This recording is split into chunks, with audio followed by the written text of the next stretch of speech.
Voilà, donc nous sommes à la recherche de solutions innovantes au financement des PME. Et la première table ronde vient de porter sur les fonds propres, même si un des intervenants, Marc Chublin, à la fin a évoqué les liens évidents qui existent entre ce deuxième volet que nous allons aborder, qui est celui des obligations et de la dette. Je rappellerai simplement qu'en ce qui concerne les régions, plus particulièrement notre région, nous intervenons principalement dans des secteurs où le risque est important, sous la forme de garanties. Et ces garanties permettent de boucler les tours de table. Nous avons ici des partenaires qui sont sollicités à ce titre, avec le rôle d'effet levier ou le rôle de multiplicateur entre les acteurs publics et les acteurs privés.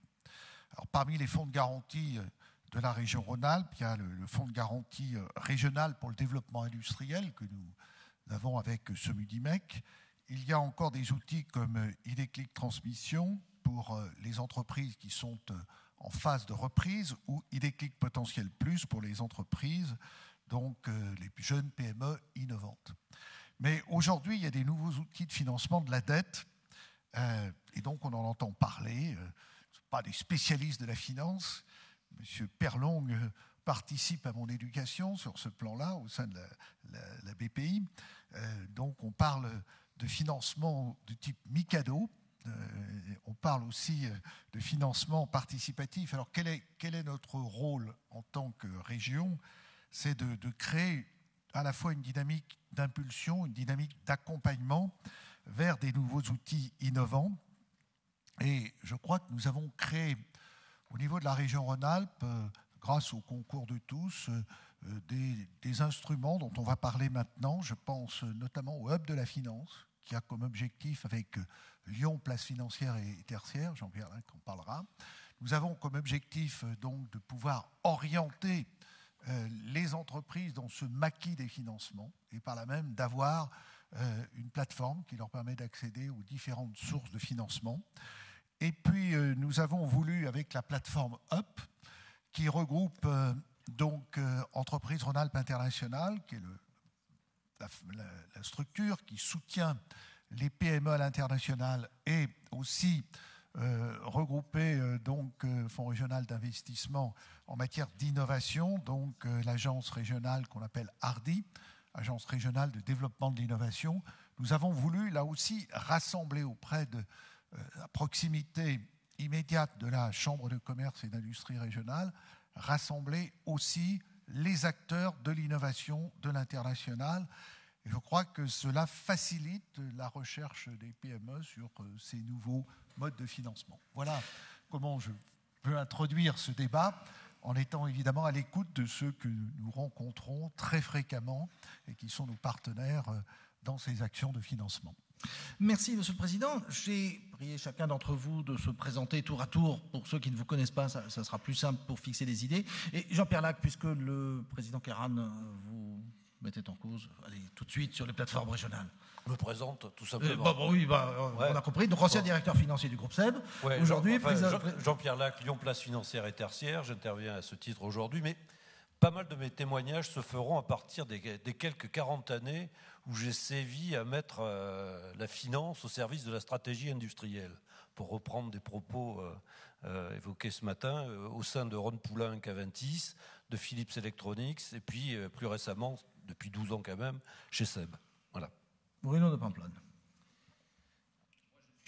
Moi, je suis président d'une société de gestion, Ticket OIM, qui est spécialisée, et ce depuis maintenant 6 ou 7 ans, dans le financement des entreprises. On a créé la société fin 2006, alors qu'il y avait déjà beaucoup de sociétés de gestion, mais très peu étaient spécialisées uniquement dans le financement d'entreprises. Les sociétés de gestion étaient plus spécialisées dans tout ce qui était participation action et participation au capital. Donc nous couvrons toute la gamme de financements possibles, que ce soit des financements les plus simples, qu'on pourrait assimiler aux financements bancaires, ou aux financements les plus subordonnés, ou les plus mezzanines, ou voire les plus structurés. Et nous avons eu le grand honneur et le grand plaisir d'être sélectionnés pour gérer une partie du fonds Novo, qui est le fonds de place de financement qui a été créé l'année dernière à l'initiative de Thierry Jamy et de la Caisse des dépôts, et qui regroupe 17 investisseurs institutionnels français, compagnies d'assurance principalement. Nicolas Le Sur.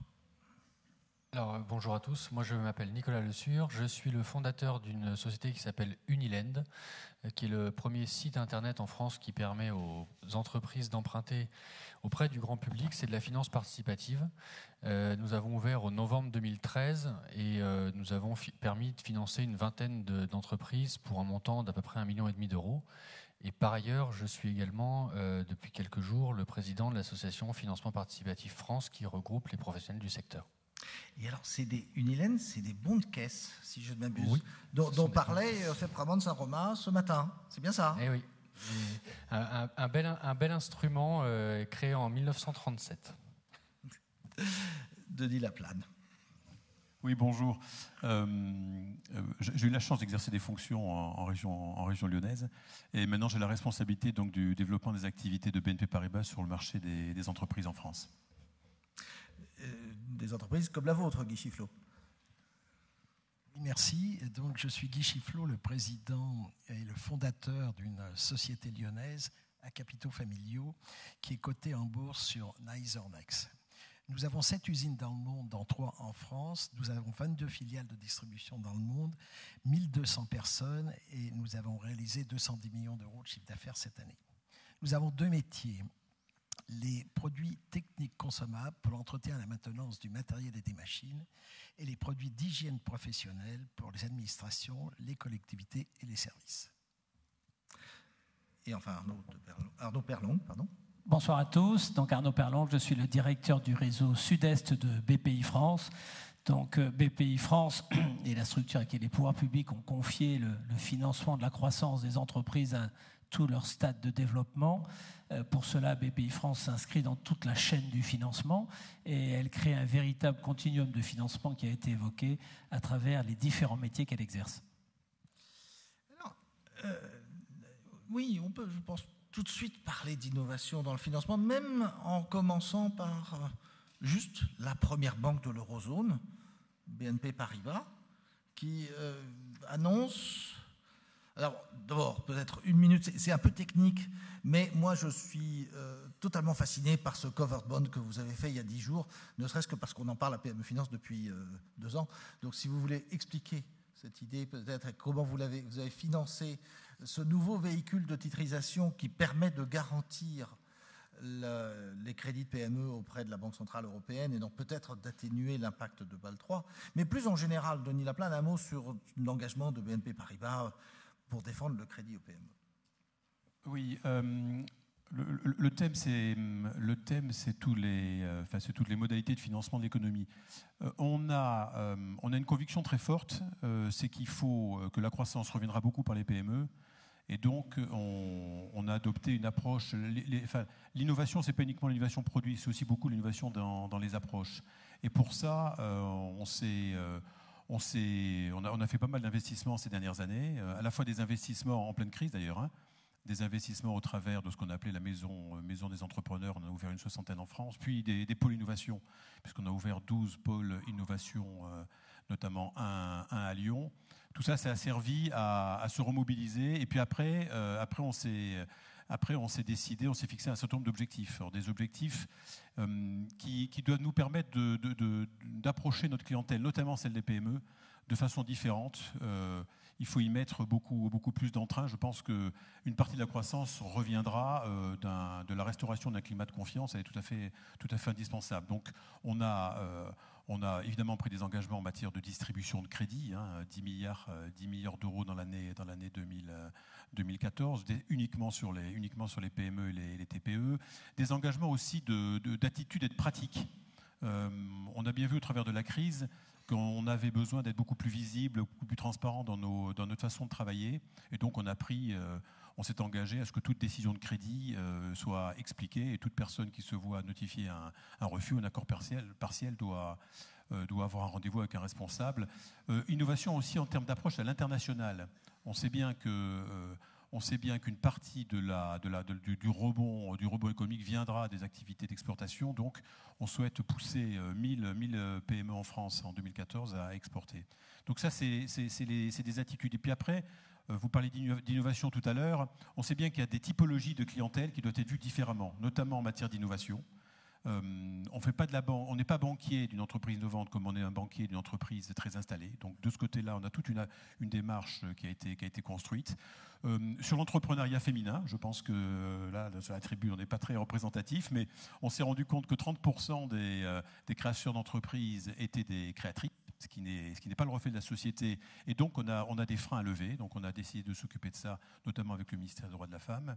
Et puis, l'entrepreneuriat social. L'entrepreneuriat social, c'est aussi un vrai contributeur de valeur, à la fois contributeur de valeur sociale dans notre environnement, mais aussi un vrai contributeur de richesse. On croit beaucoup à l'avenir dans ce domaine. Voilà. Donc, il y a des innovations produits. Ces innovations produits, elles nous amènent, nous, banquiers, à adopter une posture de conseil, parce qu'il faut éclairer les dirigeants d'entreprise sur le bon choix. Voilà, monsieur Chifflot, on a un bon exemple, sur les bons choix de support d'investissement, mais aussi innovation dans les approches, puisqu'il faut beaucoup plus les différences de... Oui, mais alors, quand même, je veux dire, donc la France a évité le resserrement du crédit, comme on disait ce matin, et d'ailleurs, l'Observatoire des entrepreneurs à PME Finance avait refait le calcul. Gérard Ramex, quand il était médiateur du crédit, avait présenté un rapport et qui disait que les PME françaises avaient en moyenne assez de fonds propres pour maintenir leur niveau d'endettement. Donc ça avait fait scandale dans les milieux du private equity et consensus partout ailleurs à l'époque, en 2010. On a refait le calcul en fin d'année dernière, enfin sur les chiffres 2013, pour s'apercevoir que le ratio endettement-fonds propres dans les PME était resté essentiellement le même. Simplement, comme la conjoncture était passée par là et avait soufflé sur la rentabilité des sociétés, les PME avaient maintenu leurs fonds propres en coupant leurs dépenses d'investissement. Donc aujourd'hui, le problème, il est de permettre aux sociétés de relancer leurs investissements sans pourrir leur bilan. Comment fait-on ? Denis Laplane, je ne suis pas sûr. Denis Laplane d'Amo, peut-être, et puis Arnaud Perlong. Est-ce que quelqu'un a une solution, en fait, à la colle que je viens de poser ? Je ne sais pas si je répondrai. Ce que je voulais dire, c'est qu'il y a eu effectivement, et dans l'étude de PME Finance, on montre bien qu'effectivement le niveau des fonds propres des PME n'est pas si insuffisant que ça, puisqu'il représente à peu près 39 à 40% des ressources d'un bilan. Mais on voit bien quand même que les entreprises souffrent globalement depuis quelques années d'une insuffisance de rentabilité, et ça se traduit par ce maintien des fonds propres et par des ratios d'endettement, notamment pour les entreprises, pour les PME, qui est un ratio qui reste quand même relativement élevé.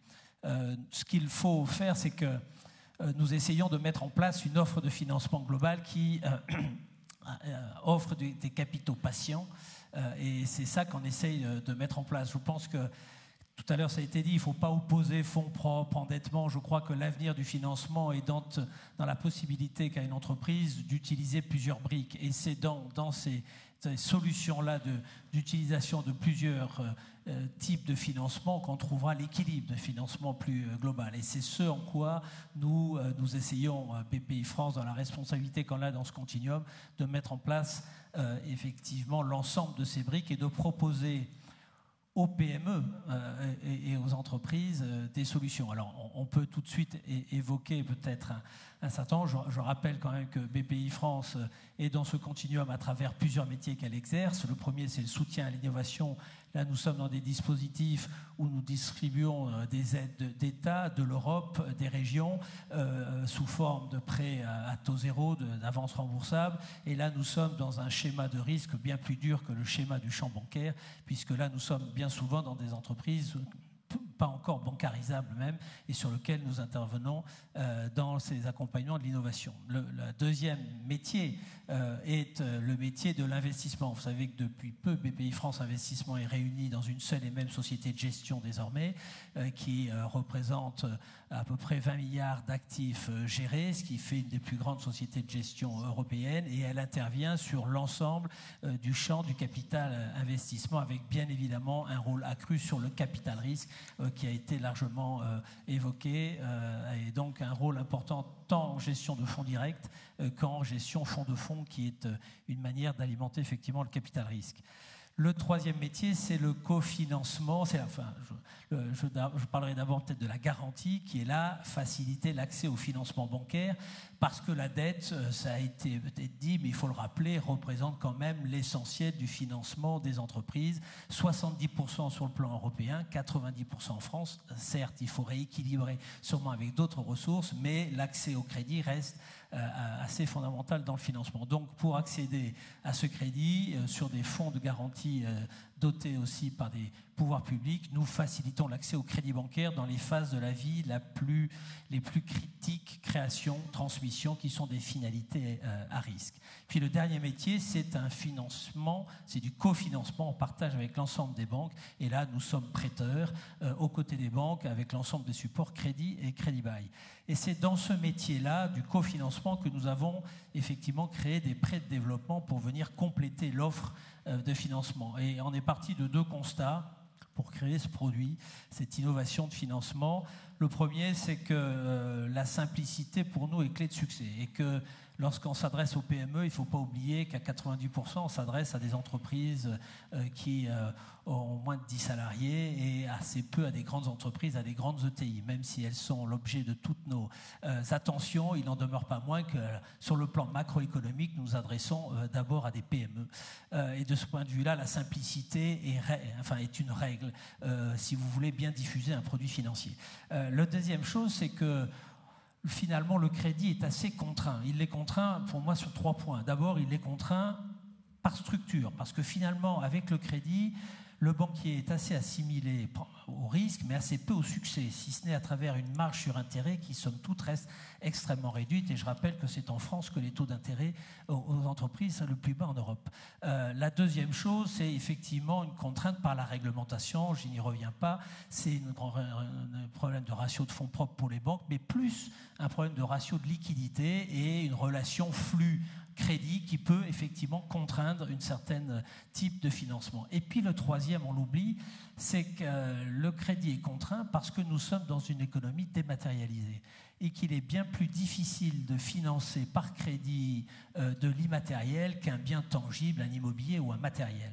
Or, nos chefs d'entreprise, on a interrogé notre communauté de BPI France Excellence, 85% de ces chefs d'entreprise de croissance nous disent qu'ils ont des difficultés, malgré la qualité de leur entreprise, pour financer cet immatériel.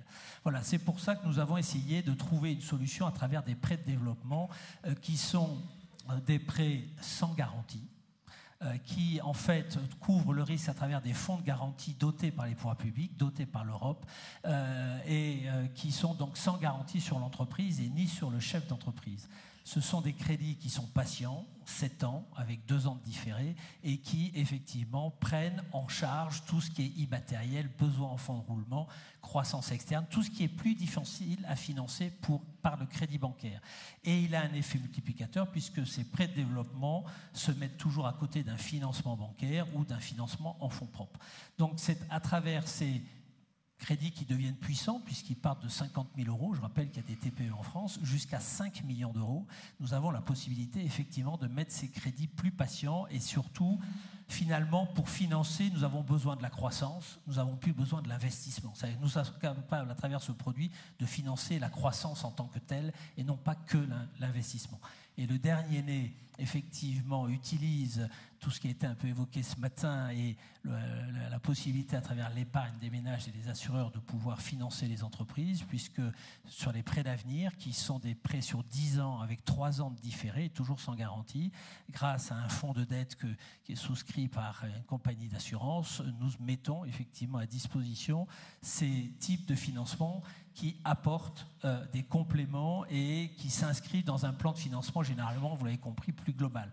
Voilà comment on essaye d'apporter des solutions sur des financements par dette, aux côtés, bien évidemment, du financement par fonds propres, qui est tout aussi fondamental. Guy Chifflot, alors, on peut dire que vous avez tout essayé. Enfin, vous avez fait des fonds propres, du crédit bancaire, une émission obligataire groupée. Donc vous avez la vision, enfin vous êtes l'entreprise idéale, parce que vous êtes l'entrepreneur ancré dans le terrain qui peut donner une vision pragmatique sur l'ensemble de la palette, y compris peut-être le découvert permanent. Soyons humbles, mais on a un business model qui est basé sur un développement par acquisition. On a fait en 15 ans 32 acquisitions. Et effectivement, on a tout utilisé. Les augmentations de capital sur le marché, puisqu'on s'est coté en mars 2000, où on a fait une augmentation de capital. Et ensuite, on a utilisé des investisseurs financiers. On a fait du crédit bancaire. On a fait des acquisitions par échange d'actions. Et puis, on vient de faire 2 opérations par des obligations avec un fonds mutualisé qui s'appelle Mikado, un de 4 millions d'euros, et puis cette année, un de 5 millions d'euros. Donc, si vous voulez, effectivement, nous utilisons toutes les possibilités qui sont mises à notre disposition. Et alors, qu'est-ce qui vaut mieux ? La rentabilité de l'entreprise. Oui, d'accord, mais qu'est-ce qui est moins cher, enfin, concrètement ? Vous savez, tout est cher. Aujourd'hui, c'est sûr que le problème, c'est la rentabilité de nos entreprises. Mais bien, nous utilisons maintenant les fonds que nous prête la BPI avec les crédits à 10 ans, avec un différé de 3 ans de remboursement. Ah non, je ne veux pas vous laisser comme ça. Si c'était à refaire, quelle erreur vous ne referiez pas ? Je ne m'installerai pas en France. Oula ! C'est difficile, monsieur. Non, mais c'est bien. Non, mais, attendez, on commence par applaudir l'honnêteté, s'il vous plaît. C'est pas facile à dire. À mon âge, on peut tout se permettre. Alors maintenant, on va essayer de vous faire changer d'avis quand même. Non, mais écoutez, j'ai mes concurrents qui sont américains ou allemands, et je vois la rentabilité de leurs entreprises. Donc, je les rencontre sur tous les marchés du monde, et ma rentabilité n'est pas la même. Donc, il y a un problème de coût de l'entreprise, de charge de l'entreprise, qui est un problème de base pour une industrie telle que la nôtre. Donc, c'est ça le vrai problème, tout le monde le sait, mais il n'est pas réglé encore, malheureusement. Jean-Pierre Lac, comment on peut faire changer Guy Chiflot d'avis ? Par quelle manière ? Écoute, justement, ça va être là où je veux en arriver. Mais d'abord, je voudrais juste dire de cette expérience que je vous contais tout à l'heure. Je suis un enfant de l'encadrement du crédit. J'étais chez Ron Poulenc à l'époque, et toutes les fins de mois, on se battait avec nos banques pour avoir l'argent nécessaire pour faire tourner la boutique. Et bien vite, on est arrivé à d'autres solutions qui ont été justement la désintermédiation, dont on parle maintenant, et émettre des obligations à l'époque. Et par la suite, que ce soit chez Philips ou Seb ou Aventis, on a fait exactement cette désintermédiation qui a pour vertu de diversifier les sources de fonds. Et, je dois vraiment le dire, et pour enlever un petit peu du climat pesant de ce matin, pacifier ou même harmoniser la relation avec nos banques. Honnêtement, la relation avec ces banques, lorsqu'on est convenablement désintermédié, est une relation absolument apaisée, mon cher Denis, je crois qu'on peut en parler tous les deux, qui permet de voir beaucoup de choses.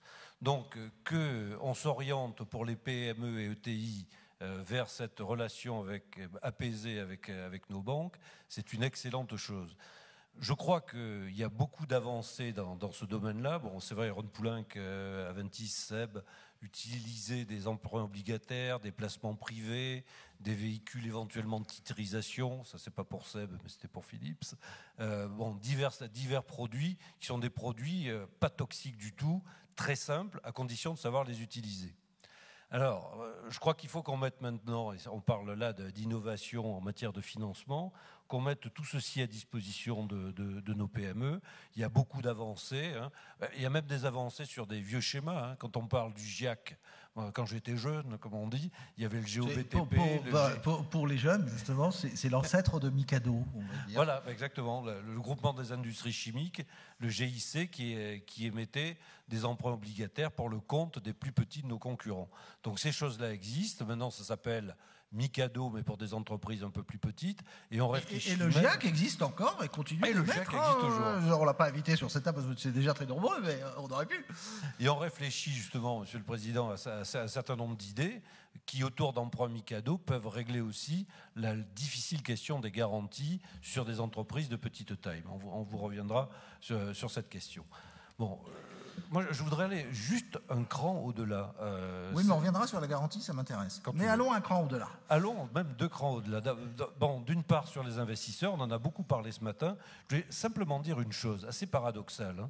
Nos PME, voire petites ETI, c'est 95% du nombre d'entreprises en France, c'est 45% du PNB national. Okay ? En face de ça, elles sont tellement petites qu'il y a peu de nos grands investisseurs, j'entends l'assurance vie, j'entends des investisseurs européens, étrangers, qui les aient sur leurs écrans radars parce qu'elles sont trop petites. Et je crois que l'innovation que l'on doit faire, c'est trouver les moyens, et Novo est une solution, on va en parler tout à l'heure, pour amener nos grands investisseurs qui ont des milliards d'euros à placer, à diversifier, les amener vers ces petites entreprises. Le deuxième cran auquel je voulais aller, c'est parler un peu de l'entreprise quand même. Parce que si des boîtes comme Seb, Ron Poulenc, Aventis ou Philips ont pu diversifier, c'est parce qu'elles avaient des équipes pour faire ceci. Parce qu'elles avaient une taille pour faire ceci. Et le problème de la PME, trop petite, c'est qu'elle n'est pas sur l'écran radar, c'est qu'elle n'a pas la taille, c'est qu'elle n'a pas non plus tout le temps les équipes pour faire le discernement entre tous les produits qu'on peut leur proposer. Alors je ne doute pas, mon cher Denis et mon cher Arnaud, que vos conseils sont parfaitement désintéressés, mais je pense, mon cher Guy, qu'il est quand même utile que l'entreprise puisse se faire sa propre opinion. Et je ne vais pas mettre chez Guy un CFO qui ait fait des opérations financières multiples et variées, c'est simplement pas possible. Par contre, et c'est bien là l'objet d'associations comme celle que j'ai l'honneur de représenter aujourd'hui, Lyon Place Financière et Tertiaire, que de porter vers les entreprises à travers ces membres que sont les chambres de commerce territoriales ou régionales, le MEDEF, la CGPME, la région, enfin tous les gens qui sont au contact de l'entreprise. Notre travail en tant qu'association, c'est leur apporter le contenu nécessaire pour le chef d'entreprise ou son directeur financier pour faire les bonnes décisions et ne pas se livrer pieds et poings liés dans ce qu'on appelait ce matin la finance mauvais cholestérol. Voilà.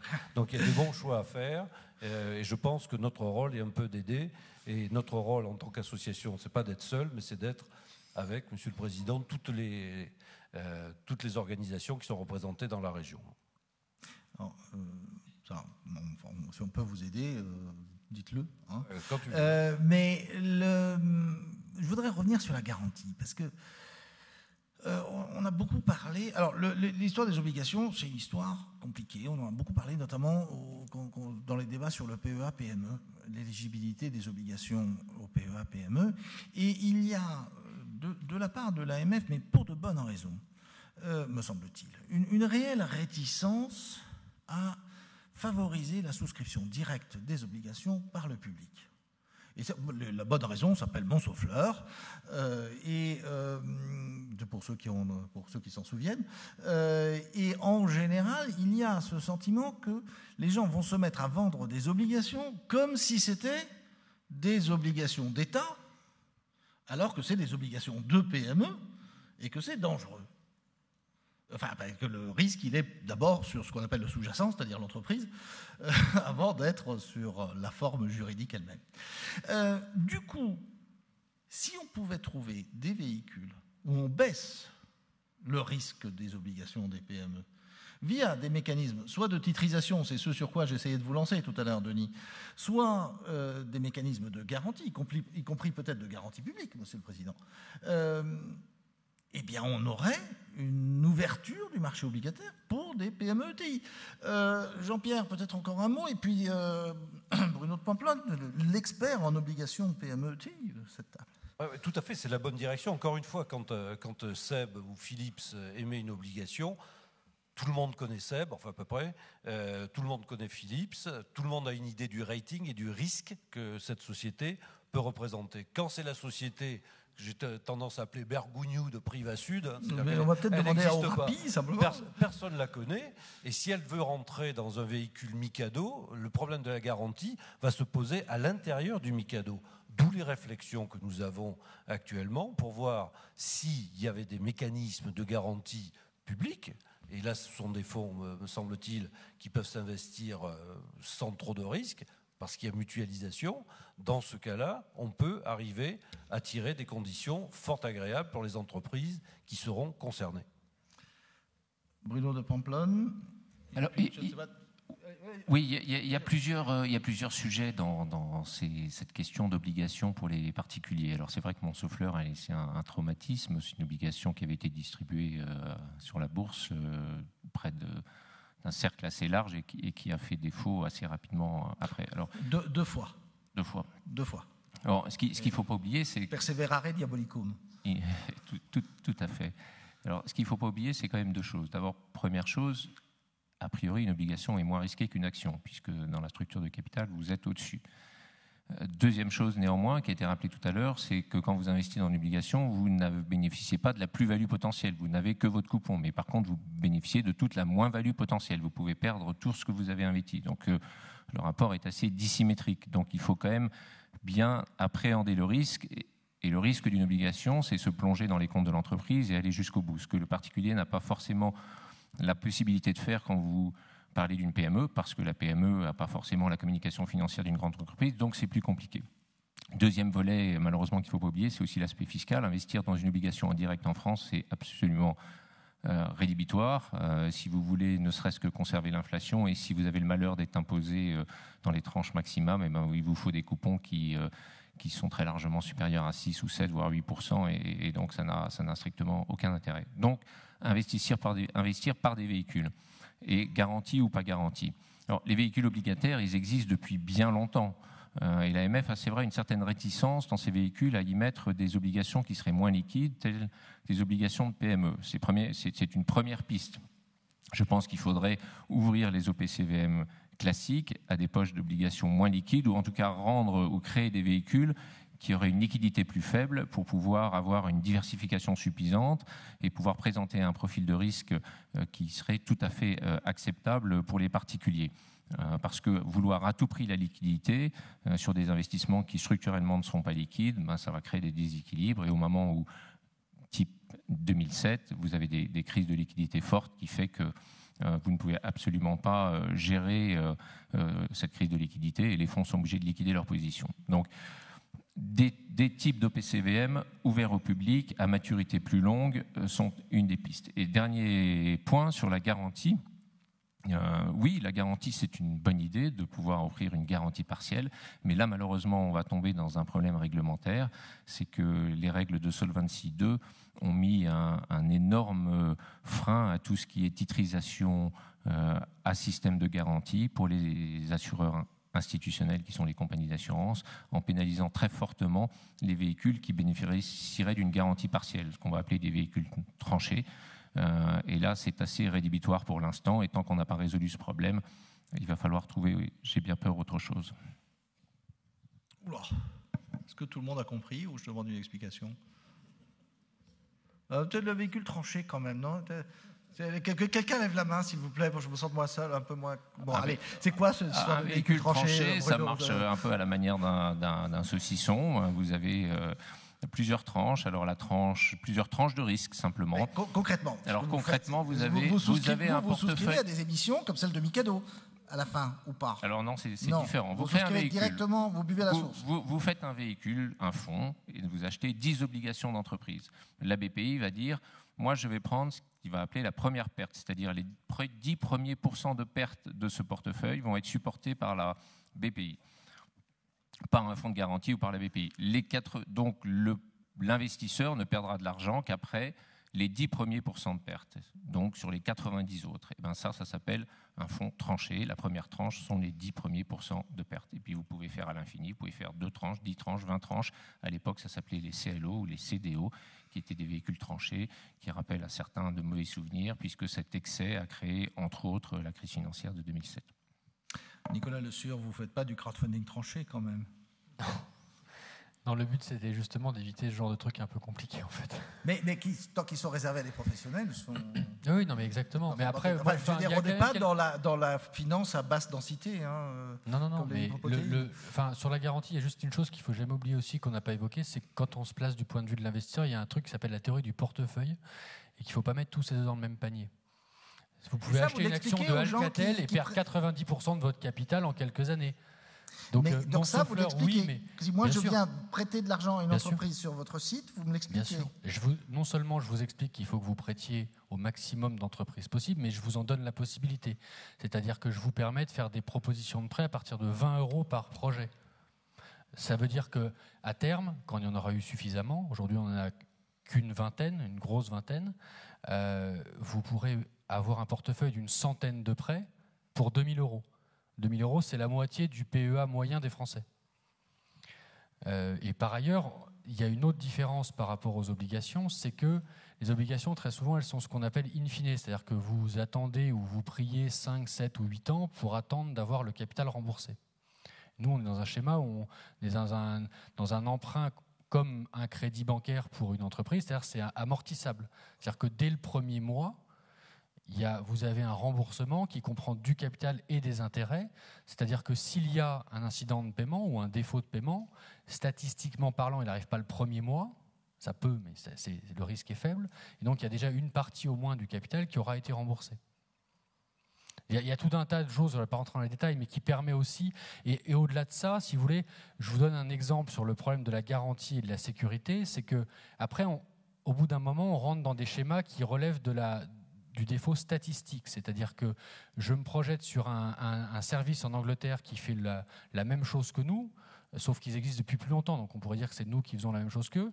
Ils existent depuis 3 ans et demi. Aujourd'hui, vous êtes un particulier anglais, vous allez sur ce site qui s'appelle Funding Circle, je vous invite à aller voir, vous pouvez prêter immédiatement, si vous le souhaitez, à entre 80 et 100 PME anglaises qui empruntent en ce moment.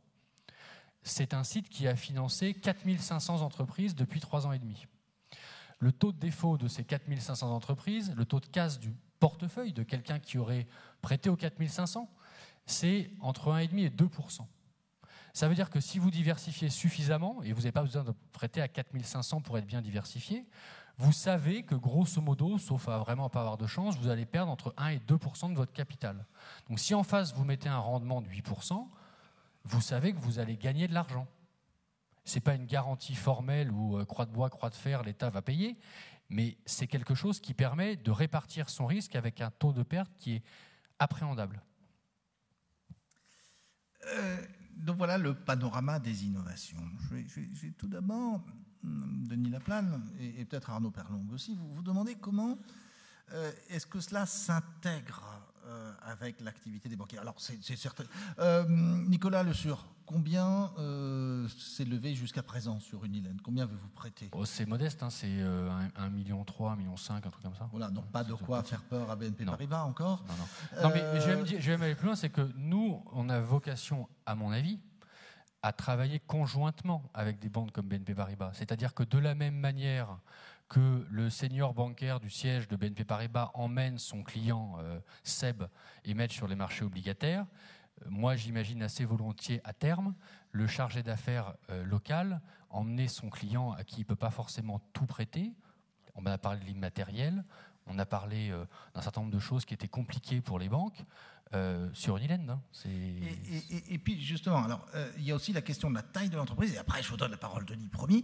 C'est-à-dire, je crois, Bruno, que l'entreprise la plus petite que vous avez financée faisait 53 millions de chiffre d'affaires. Non, alors là, vous parlez du fonds Novo. En fait, Tikehau, nous, on finance environ pour 2,5 milliards d'entreprises depuis 2006 et on finance tout type d'entreprise. Le fonds Novo, lui, est réservé à des entreprises de 50 millions minimum de chiffre d'affaires pour des obligations, en tout cas pour des prêts limités à de 10 millions, entre 10 millions et 50 millions. Mais nous, Tikehau, personnellement, on finance des entreprises plus petites également. D'accord. Et les vôtres, Nicolas, sont bien plus petites que cela, non? Nous, ça va de 800-900 000 euros de chiffre d'affaires à 25 millions. Et donc, comment est-ce qu'on prend ces deux innovations, ces deux marchés qui sont en train de naître et de se développer, et on en fait quelque chose de cohérent avec, bien sûr, comment est-ce qu'on des intermédiaires, non pas contre, mais avec les banques, Denis Laplane puis Arnaud Perlong? Si vous voulez, le crowdfunding, qu'il soit en equity ou en prêt, on regarde ça effectivement d'assez près parce qu'on est intéressé des deux côtés. C'est-à-dire qu'on a à la fois de la clientèle entreprise qui ne trouve pas dans les banques, petites entreprises, start-up qui ne trouvent pas dans les banques les moyens de se financer.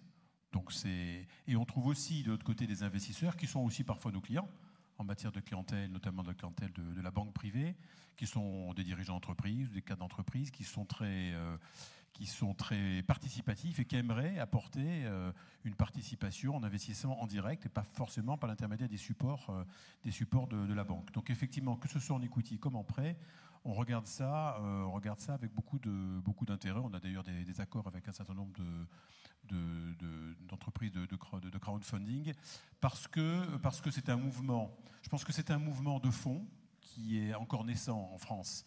Mais quand on regarde ce qui s'est passé à l'étranger, effectivement, les choses sont allées très loin. Et c'est surtout un mouvement qui capte l'intérêt d'un public à très fort potentiel. À très fort potentiel de rebond pour le financement de l'économie française. Donc on essaye de voir comment tout ça peut s'imbriquer dans notre palette d'intervention. Arnaud Perlong. Non, je pense que c'est très français toujours d'opposer droite, gauche, patron, salarié. Moi, j'ai rien opposé du tout. J'essaie juste de faire rester Guy Chiflot en France. Donc, au contraire, écoutez, nous, on se réjouit de toutes ces innovations. Je veux dire, le rôle de BPI France, c'est de faire venir les financements le plus tôt possible et le maximum de financement, puisqu'on sait que c'est le sous-financement qui est cause d'échec plus que le surfinancement. Donc, je veux dire, toute initiative, nous ne pouvons que l'encourager. Alors, on a beaucoup parlé effectivement des fonds de garantie et ça me fait référence à ce que disait M. Aulas ce matin, disant attention, c'est vrai que je rappelle que les dispositifs de fonds de garantie d'État sont limités aux PME. Il n'y a pas de possibilité de fonds de garantie au-delà de la PME et ça peut être un frein de pouvoir garantir ce type d'outils à travers des fonds de garantie qui sont des mécanismes très économique sur le plan de fonds publics, il y a des effets multiplicateurs importants, et la limite qu'impose l'Europe sur la limitation de l'utilisation des fonds de garantie sur les PME peut être un frein pour la levée de ces fonds. Voilà, moi je répète, je crois que c'est dans l'utilisation de tous ces outils et dans le fait que lorsqu'il y a une problématique de financement, on essaye de mettre en place l'ensemble de ces briques qu'on aura quelque chose de puissant et d'équilibré. Et donc c'est ce qu'il y a peut-être de nouveau par rapport à avant la crise où il y avait le tout endettement et finalement la levée relativement simple de la dette ne poussait pas à l'imagination du financement. Écoutez, après la crise, je crois qu'effectivement, il faut maintenant savoir utiliser tous ces outils. Et pour ça, et je soutiens Jean-Pierre beaucoup dans l'initiative de faire connaître cette offre, avant de la multiplier, il faut déjà rendre accessible ce qui existe. C'est aussi un de notre rôle par la proximité, parce que c'est par la proximité des entreprises qu'on arrivera aussi à diffuser tous ces produits. Bertrand Rambaud, vous êtes président de Ciparex. Donc normalement, vous auriez dû être de la table ronde précédente sur les fonds propres, en bonne logique. Et pourtant, vous venez de structurer une obligation convertible avec la Caisse d'épargne Rhône-Alpes, si je ne m'abuse. Et pourtant, une grande partie de votre activité, qu'on appelle LBO ou Capital Transmission, dépend entièrement, ou pas entièrement, libre à vous de contester mon adverbe, dépend en tout cas de la disponibilité de crédit, de la disponibilité de dette PME pour faire des LBO.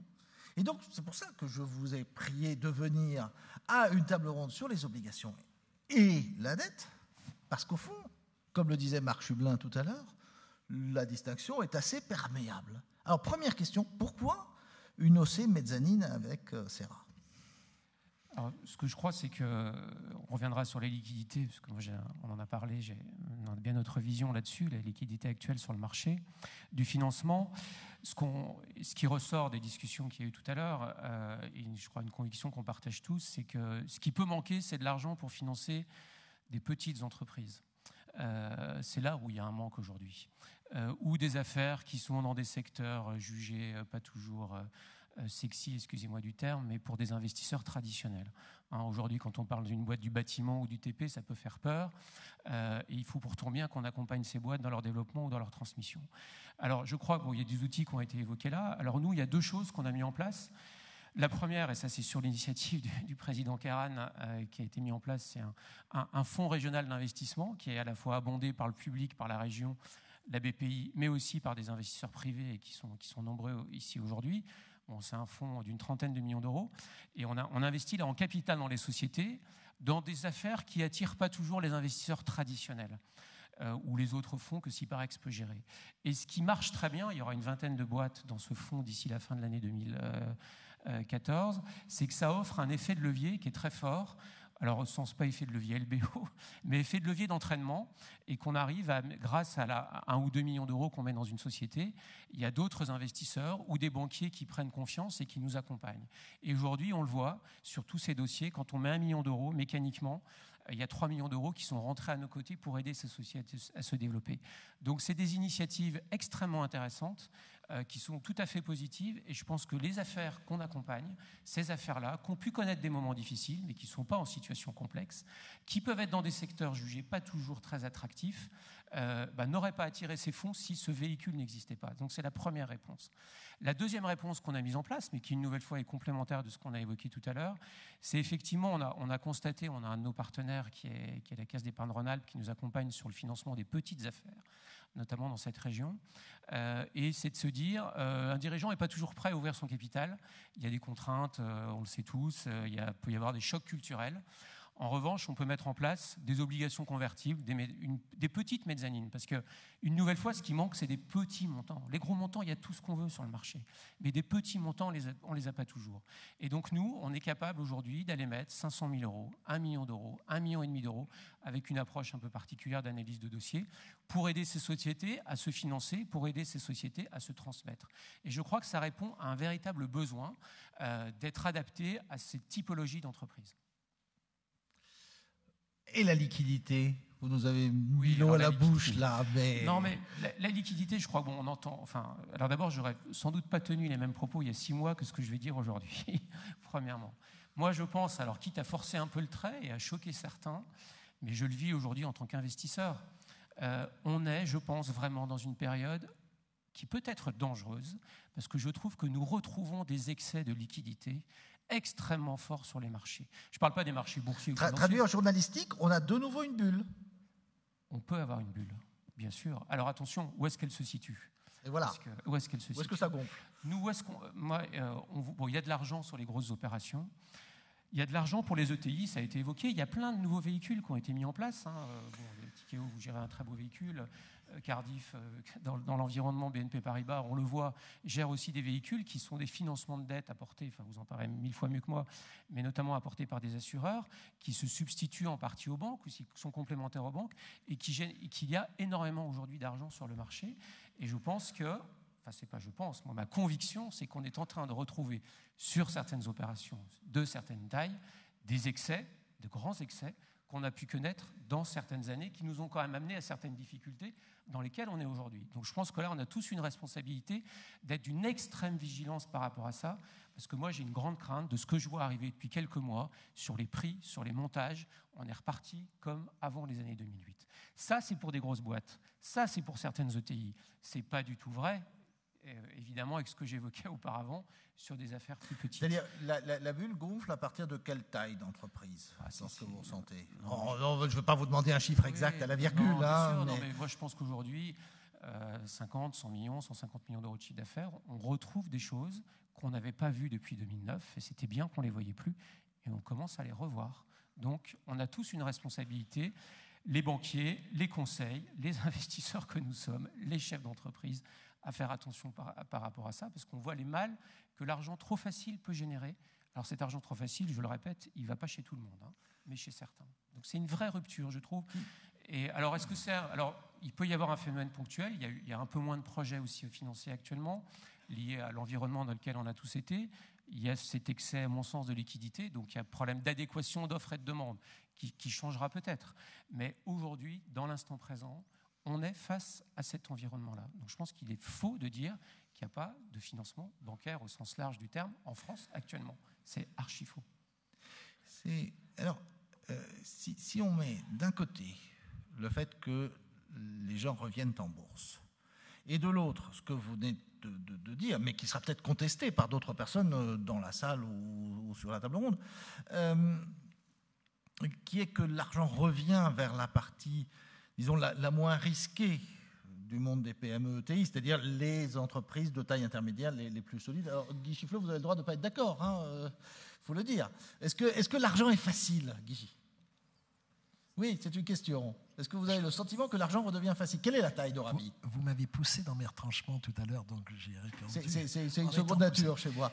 Mais quelle est la taille d'Orabi? La taille d'Orabi, c'est 210 millions en 2013. Donc en théorie, c'est pas béni.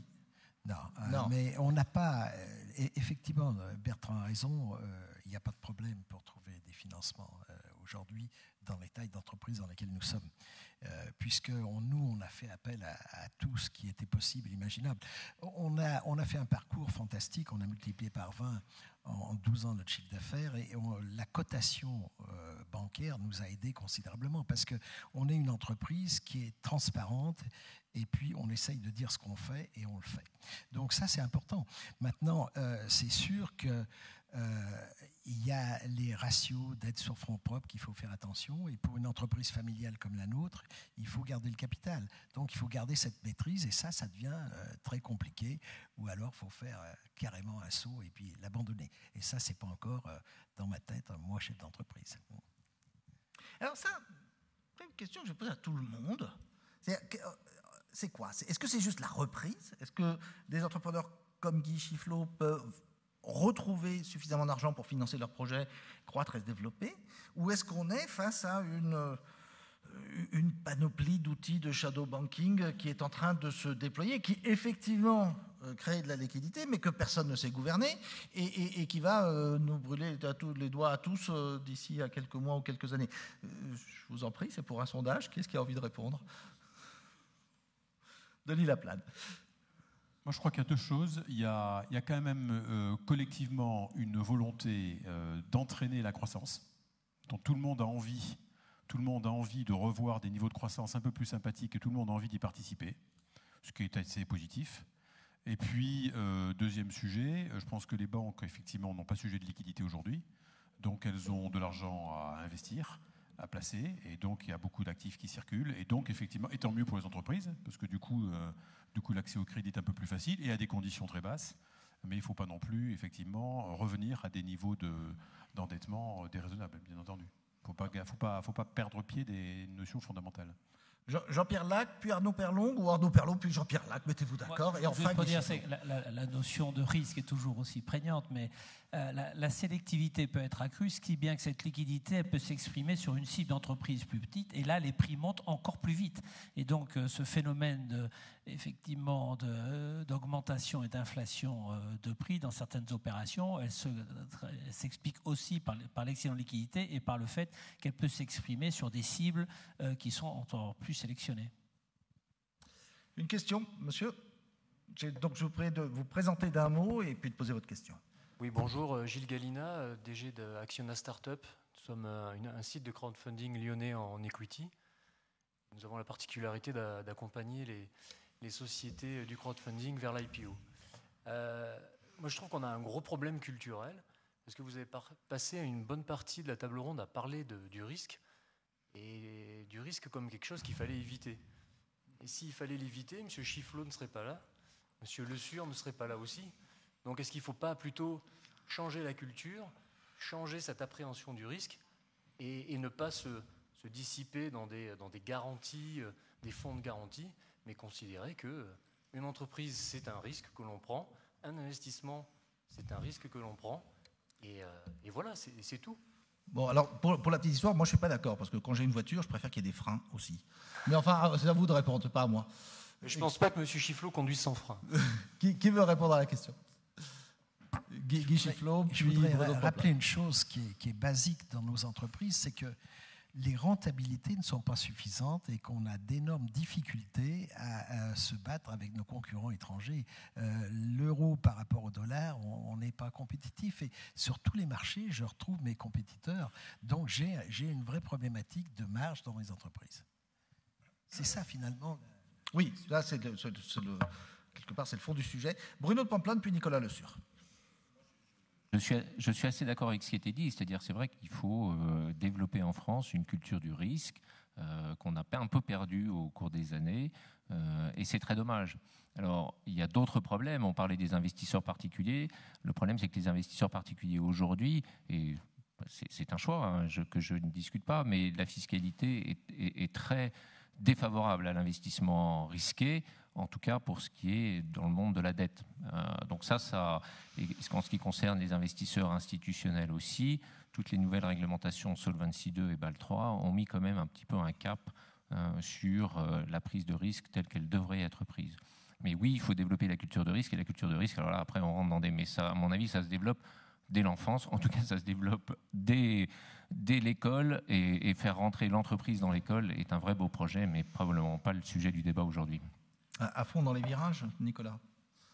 Oui, enfin, moi j'entends ce débat sur le risque en France régulièrement. C'est vrai que c'est jamais. En fait, le problème en France, c'est qu'on considère que c'est soit blanc, soit noir. C'est-à-dire c'est soit livret A, soit c'est un truc où on va y perdre la vie. Et en général, le chef d'entreprise, comme n'importe qui, il y a un risque qui est en fait calculé. Donc il faut simplement savoir l'appréhender correctement. Mais plus généralement, moi, je voulais revenir sur un truc, c'est que au fond, j'ai écouté, je vous ai tous écouté tout à l'heure, et je constate qu'effectivement, comme ça a été rappelé plusieurs fois, la place financière a fait assaut de créativité pour trouver des solutions de désintermédiation dans beaucoup de domaines. On a parlé de Mikado, etc. Mais malgré tout, ça concerne, peut-être 500 ou 1000 entreprises en France, les plus grosses. Et aujourd'hui, il faut quand même rappeler qu'on a 2 millions de petites entreprises, celles dont vous parliez tout à l'heure, qui n'ont pas accès à ces sources de financement. Donc il y a peut-être une bulle sur certaines, mais pour la boîte qui fait quelques millions d'euros de chiffre d'affaires et qui a besoin d'emprunter 100 ou 200 000 euros, il n'y a pas de bulle. Alors, Bertrand Rambaud. Oui, donnez juste le temps à la régie d'ouvrir votre micro. Bertrand Rambaud. Non, je voulais juste dire 2 mots sur le risque. Nous, en tant qu'investisseurs en capital, c'est notre quotidien, parce qu'on n'a pas de garantie, et ça marche comme ça, et c'est très bien comme ça. Et je pense qu'effectivement, il y a peut-être, en tout cas dans les écoles, pas toujours la culture du risque. Moi, je peux quand même constater une chose, et on le dit pas assez souvent, je pense, en France, et notre région Rhône-Alpes est très forte sur ce sujet-là, c'est qu'il y a beaucoup de créateurs d'entreprises, d'entrepreneurs dans ce pays. C'est assez exceptionnel. Moi, je vois les dossiers qui passent. Il y a une innovation technologique. On a des points forts dans certains métiers qui est absolument fabuleux. Et on a plus tendance à raconter les mauvaises histoires que les bonnes histoires dans ce pays. Mais si on prend cette région est extrêmement riche. Et donc, je pense que ça, c'est quand même un signe positif et de confiance pour notre avenir et pour notre économie. Et vous savez, souvent, moi, je me dis chez Syparex, oulala, avec ce qu'on a à investir cette année, où est-ce qu'on va le mettre? Est-ce qu'on va encore trouver des entreprises éligibles qu'on est susceptible d'accompagner? Moi, chaque année, j'en découvre des nouvelles qui n'étaient pas là il y a 5 ans, qui n'étaient pas là il y a 10 ans, et notamment dans cette région, mais pas que dans cette région, mais beaucoup ici. Et je crois que et je pense que c'est vraiment des entrepreneurs qui ont le goût du risque. Et comme ça a été dit, ils ne sont quand même pas toujours très aidés par le cadre fiscal et réglementaire. Donc ça, c'est un élément positif. Et je crois que c'est des gens qui, pour le coup, gèrent bien le risque. Madame.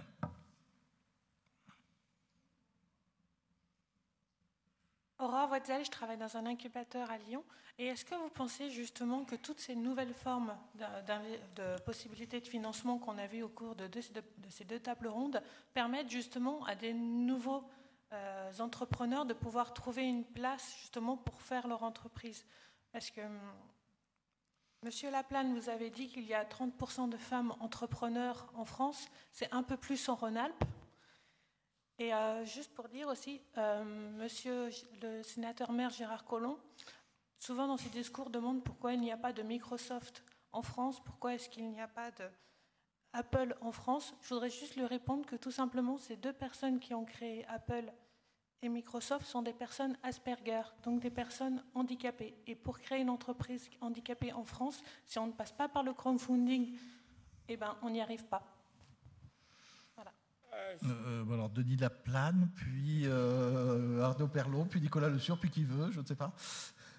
Denis Laplane. Juste un témoignage, je ne partage pas complètement.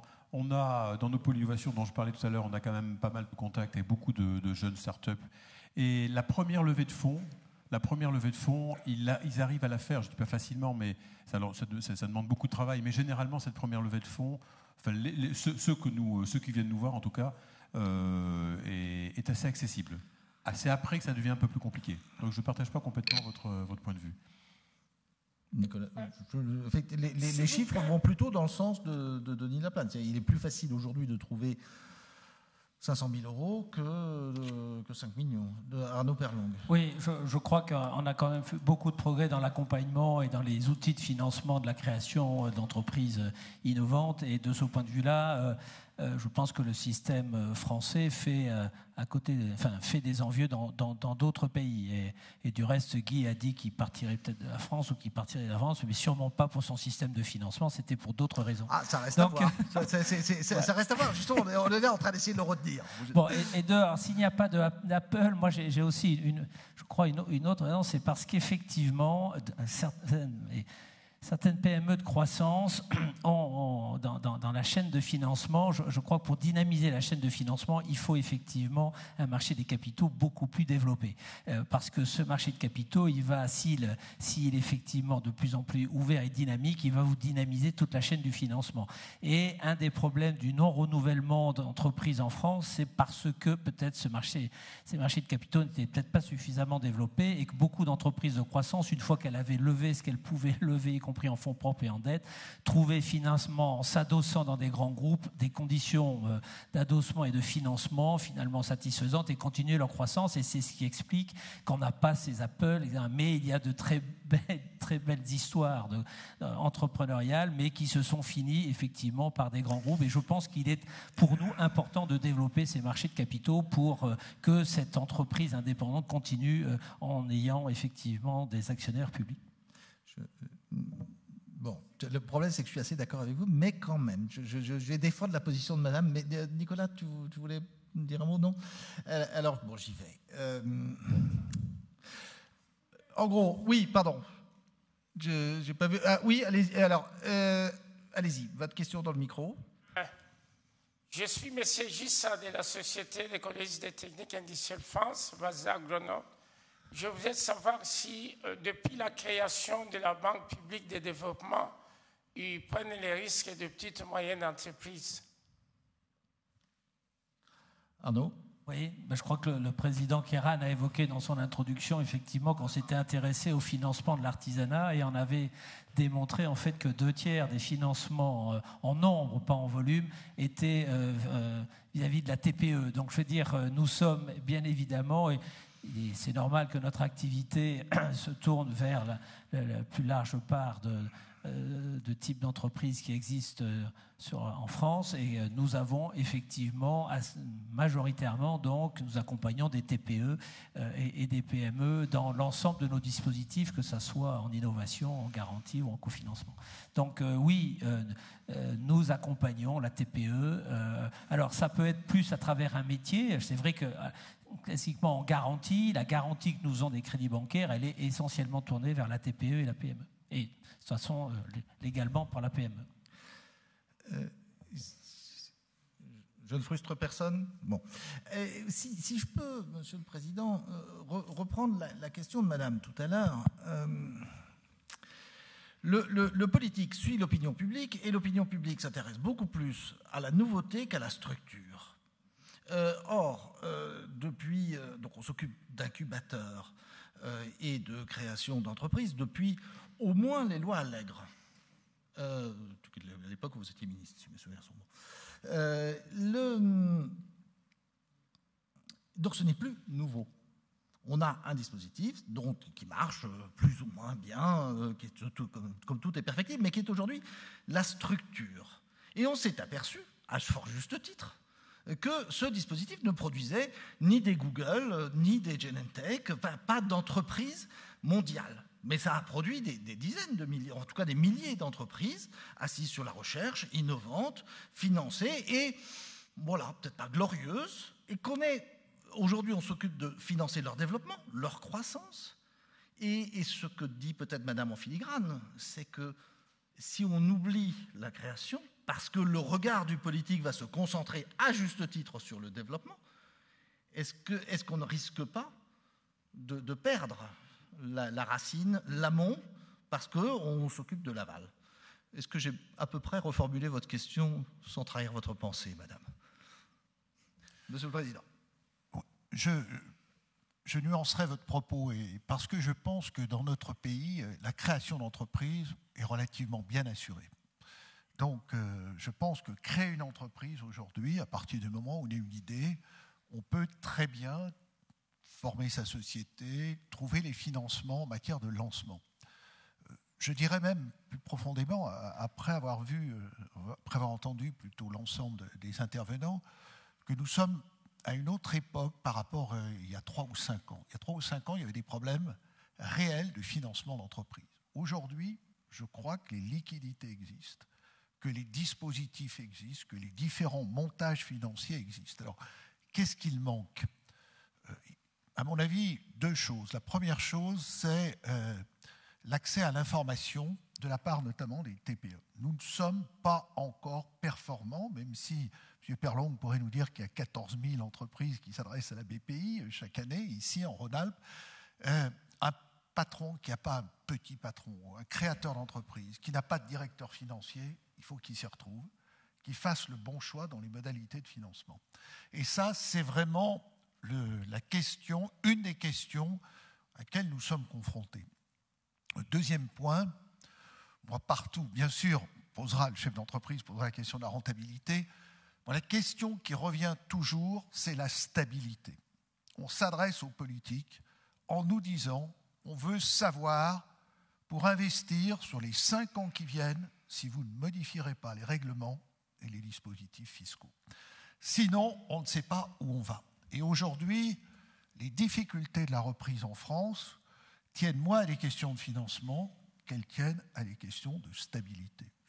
Les ministres doivent s'exprimer là-dessus, mais c'est vraiment la clé pour repartir. Stabilité, on veut savoir où on va. Alors, à partir de là, quels sont les points sur lesquels, les pistes de vigilance, les points de veille sur lesquels nous devons porter? Il y a la question de l'innovation. On est en cours de création des sociétés d'accélération de transfert de technologie. Bon, on ne peut pas encore en tirer les leçons, mais quand on compare les États-Unis à la France, en gros, pour qu'une idée sorte de l'université et trouve sa traduction entrepreneuriale, aux États-Unis, c'est 18 mois. En France, c'est en moyenne 4 à 5 ans. Alors, il y en a qui vont plus vite, il y en a qui vont... Mais ça, c'est la réalité profonde. Donc, comment, dans un monde qui va de plus en plus vite, accélérer ce transfert de technologie? Deuxième point, l'international. Monsieur Laplane parlait du développement à l'international. Je vous donne un élément pour la région Rhône-Alpes. Il y a 5 ans, notre balance commerciale de la région Rhône-Alpes, qui n'enregistre pas les entrées d'hydrocarbures, était excédentaire de 10 milliards d'euros. En 2013, elle est déficitaire de près d'1 milliard d'euros. Donc ça, c'est le véritable enjeu pour nous, grande région industrielle, grande région exportatrice, devant lequel nous sommes confrontés. Comment on accompagne des PME? Bien sûr, on en a 9000 qui sont à l'international. Mais comment on permet de passer à 1000, à 1500, à 2000 PME supplémentaires d'aller à l'international? Parce que c'est très risqué et parce que la concurrence est de plus en plus vive. Et puis je dirais 2 autres sujets. Le premier qui a été évoqué, je crois, c'est par M. Perlong tout à l'heure, c'est la question du financement de la dématérialisation. On sait financer aujourd'hui quelqu'un qui va voir un banquier qui dit « je veux acheter une machine ». Bon, on trouve un montage. Quelqu'un qui dit « je veux augmenter la taille de mon entreprise », créer donc de nouveaux locaux, on trouve un montage. Comment on finance ce qui est aujourd'hui les idées qui vont permettre à la fois de créer, mais en même temps d'aller à l'export? les sociétés de conseil, les sociétés qui portent sur le montage de projets. Ça, c'est un véritable sujet. Parce que là, nous sommes, pour nous, Français, qui avons encore cette haute qualité de formation intellectuelle, nous sommes dans un domaine où nous sommes très bons.